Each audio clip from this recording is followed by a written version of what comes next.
Welcome, what is up? Thank you for tuning back into the Chaos Lair. Of course, I'm Chris Chaos here with Smackdown 411. I do greatly apologize that it's 2 days late. Life gets in the way, things happen. I apologize.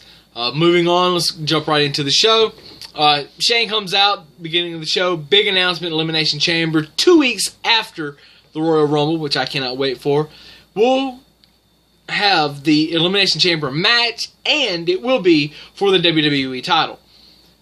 Of course, that doesn't sit well with AJ Styles, who comes out and complains, and like he should. The fans popped huge for AJ when he's in the ring, and AJ's looking at Shane, and Shane's like, "Yeah, pretty popular." And then Shane gives him props and everything, and says, "But your attitude sucks." And then AJ turns on the crowd, and he healed them like he should. Cena comes out. AJ just shut up. Miz comes out to steal the spotlight. They jaw. We were reminded that AJ knocked the Miz's teeth out the last time that Smackdown was in Memphis, and which was almost a year ago. It was February the 4th. It aired February the 4th. It was taped on the 2nd of last year. But anyway, it leads to an AJ Miz match, which I personally, just my opinion, I loved it because I love both of these guys, and I put them at the highest of highs that you can go to, and it was just special for me to watch. Now, I don't give a shit what anybody else thinks about it, but that's just, I, as a fan, to be able to sit back live and watch them go was just great to me. Dean Ambrose and Randy Orton have a thing, and it was just kind of a way to get Ambrose on the show, I think. He rolls Orton up after Harper almost gets involved. He gets in the ring but doesn't do anything, gets out after being told by Randy and Bray to get out. This sets up a match for next week's going to be Randy versus Luke Harper. To air out your differences. Brothers have to fight, and we're going into the Royal Rumble. We need to be a solid unit, and this is going to be enough for us to settle anything. The Natty Nikki brawl was crazy in the sense that I just went to get a hot dog. So I came down from the club level. I don't know why. I just decided to come down and walk around. And it was just like it just happened. And I just was... it was the craziest thing I had ever seen. Because I have never been at a show and saw that. I've watched it countless times on TV. But just being there and seeing it, like it was almost like the concession stand brawl there's been two. My hometown of Tupelo, Mississippi, there have been two historic concession stand brawls. One happened at, was it 96 Uncensored? Harlem Heat and somebody, I don't remember. And then there was one, I think back in 1982, I believe it was. It was Memphis Wrestling held a show in Tupelo, my hometown, and it was for years just known as the infamous concession stand brawl. Although this wasn't in a concession stand, it was a merch stand, but still. And it's not going to be infamous, it's just kind of a little thing. But it kind of reminded me of that. Excuse me while I reflect on life in general. But to see it in front of me was just kind of, like, I was kind of taken back. I'm like, I just came to get a hot dog, and now these two were fighting right in front of me. But it's not like I was standing there. There was 150 people probably around me. It's not like I was really seeing what was going on. I kind of was doing this number like, guys, I'm short, I can't see. Anyway. The King's Court with Dolph Ziggler. The heart attack thing. It was cardiac arrest. It wasn't a heart attack. I'm glad the King cleared that up on Talking Smack. I hope that this goes somewhere for these two. I want to see Jerry wrestle at least one more time in the WWE.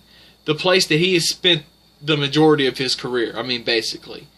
The last half of his career anyway. You got from 1993 till now, basically. I mean, the last 30 years of his career almost has been here. 25 years anyway. And so I want to see it. I want to see a big match. I'd like it to be at WrestleMania, to be honest with you, but I just don't. I don't think that's going to happen. I think it'll end up being something else. And I have no problem with him putting Ziggler over, because Ziggler is a guy. He needs a big win, and that's a big win on a big stage. And Jerry's not there all the time, and hardly ever now that they've replaced him, and so it just makes all the sense in the world. The funniest thing about that was JBL falling. And the only thing I'll say about that is that I blame JBL for falling, because he shouldn't have done it. He should have had Tom Phillips out of the way. I don't remember exactly what caused him to trip, or if he just tripped over his own feet. But I think that probably had something to do with it. Either his feet got tangled in wires up under the announce table, or because I'm sure there's wires hanging down everywhere. But Tom Phillips is right there. He's kind of blocking his path.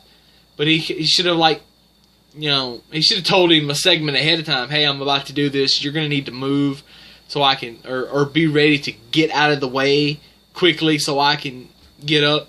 Anyway, it didn't happen. He fell. And I fucking laughed like you wouldn't believe up in the club section. And I'm sure there were people looking all around me. I was bowed over in my seat, laughing. Almost fell. I was sitting on the end of the row, so the stairs was right next to me. And I nearly just fell off into the stairs and rolled down. I would have only rolled down one row because I was sitting in the second row, but still, I would have rolled down and it would have been funny. The cage match was special. It was the reason why I was glad I bought the ticket. Let's be honest. I'm just perfectly honest with you. And normally I buy these tickets for shows, Raw or SmackDown in Memphis, like right when not when they announce it. A lot of times I'll go to a show, like I'll go to Raw and they'll say, well, we're going to return in 4 months, 5 months, and you can buy advance tickets tonight. I never buy the tickets that night. I always wait till they go on sale, because I never know how my money situation is going to be, and I can always set some back to put on the tickets later, which I always do, except for this time. This time I waited until about a month before the show, and I decided I'm just going to buy tickets, and so I'll get somebody to go with me. And I did, but I did it because initially I had a feeling that Mickie James was going to debut. Now, the only person that can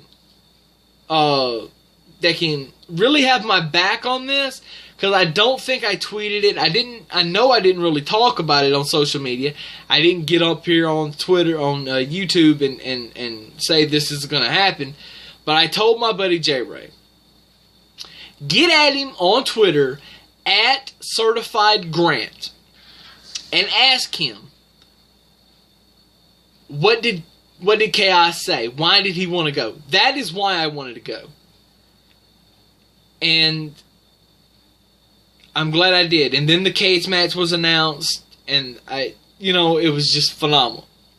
Historic. The match was pretty good. I thoroughly enjoyed it. I thought the ending was better live than it was on TV, to be honest. But it is what it is. Mickey's there. I think it helps Mickie being on SmackDown, but it would have really helped Raw. It would have helped WWE for her to be on Raw and not SmackDown. But anyway. As far as 205 Live goes, the crowd was dead for a lot of it. And I'll get into that. I'll get into why here in a minute. But the Gallagher Daivari match, the I Forfeit match, saved it. I was thoroughly entertained by the entire match, and the crowd went from here to here to here to here by the end. They were up there by the end. And they popped a little bit more every time Jack pulled out a new umbrella. There was an umbrella over here, there was an umbrella leaning up over there, there was an umbrella under the ring. They popped every time. It was a good match. The crossface chicken wing with the umbrella I thought was a nice touch.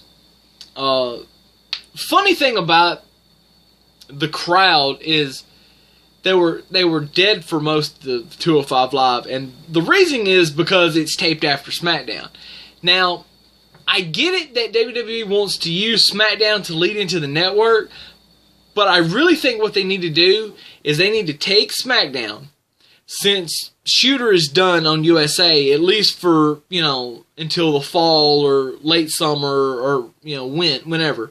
They need to move Smackdown to 8 p.m. Eastern. Or, 9 p.m. Eastern. And have 205 Live start at 8 p.m. Eastern. That way, you're still starting the taping at the same time that you were going to.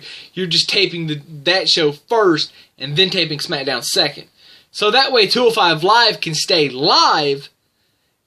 And, with this taping, you have a big...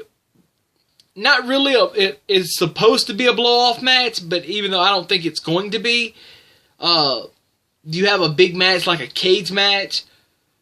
First female cage match on SmackDown on television. That should have ended the show, other than the dark match, which I will now talk about. Aria Daivari. They cut cameras for 205 Live. Aria is trying to walk to the back, and all of a sudden, John Cena's music hits. So he starts sprinting to the back. Instead of going off to the side or round, he starts sprinting to the back trying to get... So Cena comes running out and runs into him. They don't fall. He just grabs him and pushes him to the side, and then he runs out. Dumb. However, I hope somebody got this on tape. And I'm going to check YouTube here after a while to see. The Miz, before it was Miz and Corbin versus Ambrose and Cena in the dark match main event.